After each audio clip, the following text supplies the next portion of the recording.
Hey, today we're going to talk about some cool, potentially unique games that were announced somewhat recently. Not like the fourth game in a yearly franchise or sequels or expected things like that. Nah, some stuff that seems a bit different for different reasons. And stuff we just frankly haven't talked about enough in other videos that we wanted to talk about now today. So we've got 10 cool games. We're going to get started off with number 10. The Precinct was announced about 2 months ago, and this seems pretty cool. On the surface, it just looks kind of like another PC top-down strategy type thing. This is actually like a really cool sandbox police simulator with a dash of almost old-school Grand Theft Auto and an emphasis on car chase. So you're in this fictional 80s city steeped in kind of like a noir thriller type of crime thing. You play as this new rookie cop, but it seems like you're just going to be able to police however you want, whether you want to get into some kind of undercover work, more action shootout stuff, multiple vehicles like different squad cars, even a helicopter. And it's the style, the detail of the city, and the cool car chases that really seem to make this feel a little bit different. If you like LA Noire, but maybe you're looking for something a little bit strategic, we've also seen a lot of people in comments and stuff suggest that this is kind of like a classic GTA game, but you're playing as the police. It's definitely something different. It's got a lot of potential. That PlayStation announced trailer from just a couple of weeks back really impressed us, and we're keeping this one on our radar.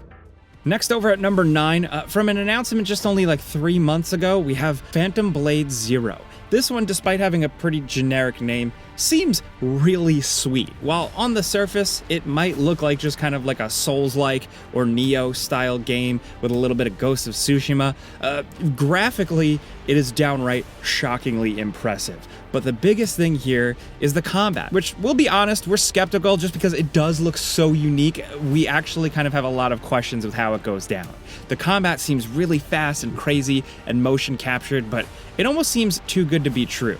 We don't really know how this is going to go down, like how this is going to play from a gameplay sense, but those animations are sweet, and this game looks like it has some really cool boss designs. We know that FromSoft style, like FromSoft inspired Souls games are the thing nowadays, but this one looks a little bit different. Way more emphasis on an adventure, some wall running and platforming, and like scripted action set pieces. We definitely want to see more of that. The main character looks badass, and if that combat can actually play as cool as it looks on screen here, like, again, we're very skeptical at this. We haven't played another game from this studio. This is a totally new thing, which props to that. But if they actually pull it off, Phantom Blade Zero could be really awesome.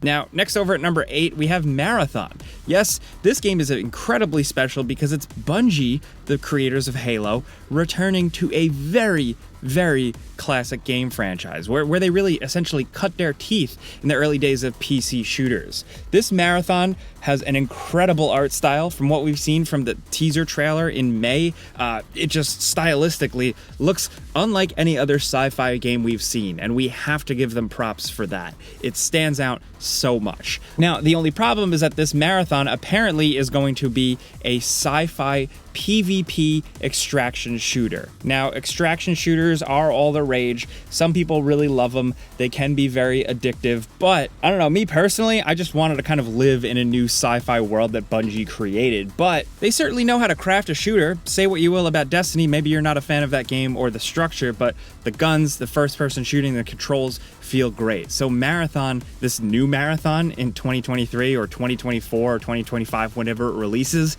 can be something really special and distinct in a market of first-person shooters and competitive games and extraction shooters that is so crowded. This could be something different.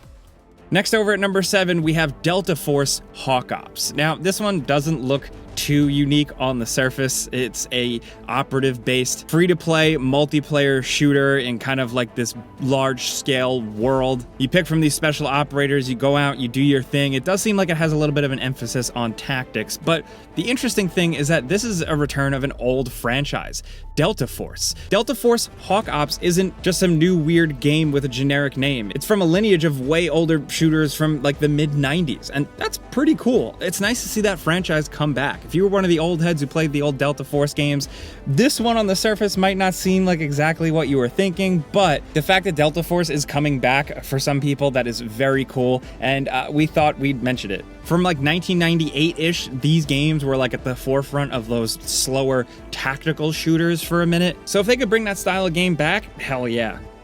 Next, over at number 6, we have the First Descendant. Now, this was kind of really released or blown out about a year ago, and more recently we've gotten more gameplay trailers and big flashy videos and stuff like that, and the First Descendant seems pretty cool. This is a third-person co-op action RPG looter shooter. I mean, we were a big fan of Outriders, and this kind of seems like it's definitely doing its own thing. And I will say, co-op action RPG looter shooter is not a unique thing. No, of course. But the reason why we're talking about this game is because, like, goddamn, look at it. The level of detail here is incredible. The animations, the particle effects on screen, the character designs. This is an Unreal Engine 5 game, and it looks like it's really flexing the Unreal Engine 5 thing. Like, visually, this game seems to be pretty nuts. The trailer from Gamescom 2023 was pretty awesome and really got some people interested because not only is there like some tight shooting from the looks of it and cool action powers, you're fighting enemies on the ground, but also these big, larger-than-life creatures made out of both metal and earth from what we've seen. But also, there's just a lot of cool navigational stuff going on. Running and jumping and parkour, quickly zipping around and up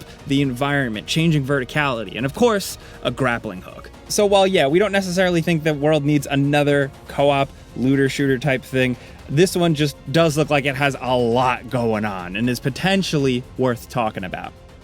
Next, over at number 5, we have Star Wars Outlaws. An open-world Star Wars game doesn't sound like this unique upcoming thing, but it's worth highlighting that this one is centered specifically around being a bounty hunter. You are not an incredibly awesome Jedi. It is not a Star Wars power fantasy type of thing.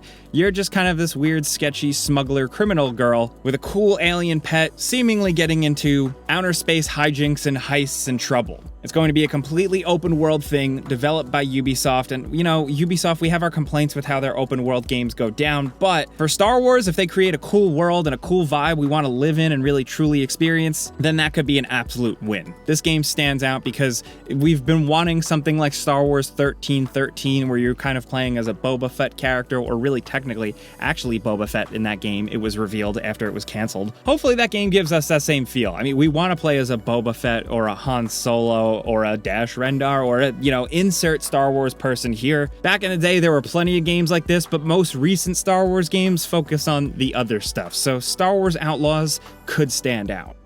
Next, over at number 4, we have Lost Soul Aside. This one's actually been around for a while. It was originally this one-person project that really caught people's eye and popped off, but more recently, within this year, Sony announced that it is taking on the publishing duties, and this game has really ramped up. The newest trailer from just a couple of months back is pretty awesome. Lost Soul Aside seems special because it's very much a mix of the over-the-top, awesome characters, graphics, visuals of like a modern Final Fantasy, but with some Devil May Cry style awesome action combat gameplay. Now, we know Final Fantasy 16 technically was kind of what we just said, but before that, Lost Soul Aside seemed like something really special, and frankly, it still does. That combat looks pretty awesome from what we've seen of it. The other thing, of course, is the graphics. The graphics are absolutely stunning. From when this was originally just a small indie project worked on by one guy, visually then it blew us away, and even more so now. Hopefully after so long, we finally get our hands on this one soon, because it could be a really pretty gorgeous action slasher combat game that we need. Next, over at number 3, we have Blight Survival. Look at this game. I haven't really seen another game like this. It's giving Plague Tale vibes, but like you're just this badass medieval knight just fighting your way through a haunted village, killing plague-ridden zombies.